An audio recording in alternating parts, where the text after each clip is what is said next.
دیکھو فجر کی نماز میں لمبی قراءت کرنا یہ سنت ہے، ایسا ہی ہے نا؟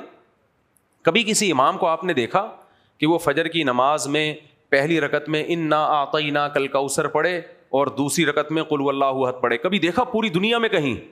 سفر میں ایک الگ بات ہے، نارمل کسی مسجد میں دیکھا آپ نے؟ آپ سعودی عرب جائیں، فجر کی دونوں رکعتیں ائمہ حرمین لمبی پڑھتے ہیں، ہماری مسجد میں دیکھ لیں، کہیں بھی دیکھیں کچھ نہ کچھ اس کو طول دیا جاتا ہے۔ اور مغرب میں بہت دفعہ آپ نے دیکھا ہوگا امام نے انا اعطیناک الکوثر پڑھی اور رکوع کر لیا۔ تو اب مجھے ایک بات بتاؤ، اگر وہ فجر میں بھی امام صاحب تلاوت میں انا اعطیناک الکوثر پڑھ لیں اور اگلی رکعت میں قل واللہ پڑھ لیں، نماز ہو جائے گی کہ نہیں ہو جائے گی؟ بولو نا، ہو جائے گی۔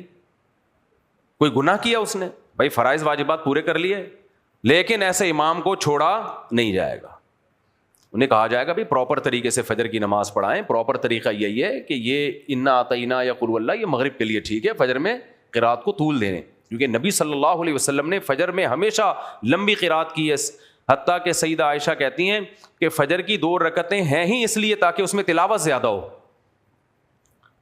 تو اب کوئی بھی یہ نہیں کہتا کہ فجر میں لمبی تلاوت واجب ہے، لیکن واجب نہ ہونے سے یہ لازم نہیں آتا کہ آپ چھوڑ سکتے ہیں، اس کو کرنی پڑے گی آپ کو لمبی قرات۔ کبھی ہو جائے اللہ ماشاء اللہ، کبھی تھکاوٹ ہو، کوئی مسئلہ ہو، سفر ہے تو ایک الگ بات ہے، نارملی یہ ٹھیک عمل نہیں ہے۔ تو سنت مؤکدہ کی ہم یہ تعریف کر سکتے ہیں کہ جو واجب تو نہیں ہے لیکن اسے چھوڑنا بھی ٹھیک نہیں ہے۔ یہ بالکل ایک بیلنس رائے ہے سنت مؤکدہ کے بارے میں۔ تو اسی طرح یاد رکھو کہ تراویح بھی نبی نے اس لیے ترک کی تھی 3 دن کہ واجب نہ ہو جائے، فرض نہ ہو جائے، ایسا نہ ہو کہ 6 نمازیں فرض ہو جائیں امت پہ، تو ترک کیے